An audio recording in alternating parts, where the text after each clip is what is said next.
Avec environ 12 millions d'habitants, la Nouvelle-Aquitaine et l'Occitanie font partie des 4 régions de France les plus peuplées, avec un fort dynamisme démographique. Elles accueillent chaque année des dizaines de milliers de nouveaux habitants, ce qui accroît les besoins de mobilité.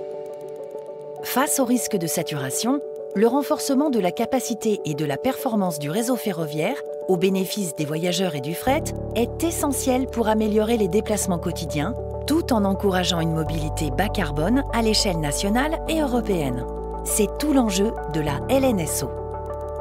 La ligne nouvelle du Sud-Ouest vise à améliorer la fréquence, la ponctualité, la régularité, ainsi que les temps de parcours localement et entre les grandes métropoles.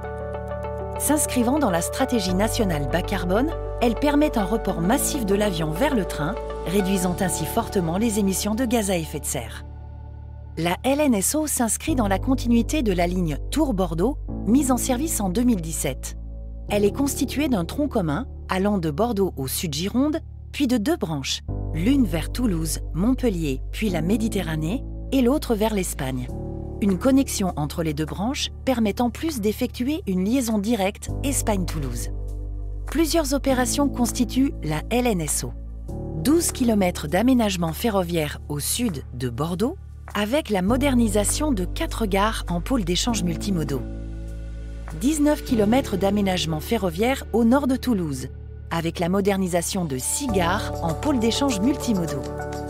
327 km de lignes nouvelles à grande vitesse Bordeaux-Toulouse et Bordeaux-Dax.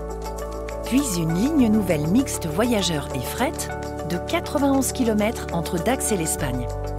Avec 5 gares nouvelles, la gestion des circulations et de l'alimentation électrique étant pilotée depuis Bordeaux. Projet de territoire, la LNSO contribue au développement du maillage ferroviaire national et européen. Elle s'inscrit également dans la stratégie nationale de développement du fret ferroviaire, avec un objectif de 25% de fret par le train en 2050. C'est un projet européen qui relie les corridors Atlantique et Méditerranée. L'État, l'Union européenne et 25 collectivités financent la LNSO. Pour plus d'informations, rendez-vous sur www.ln-so.fr et sur notre page LinkedIn.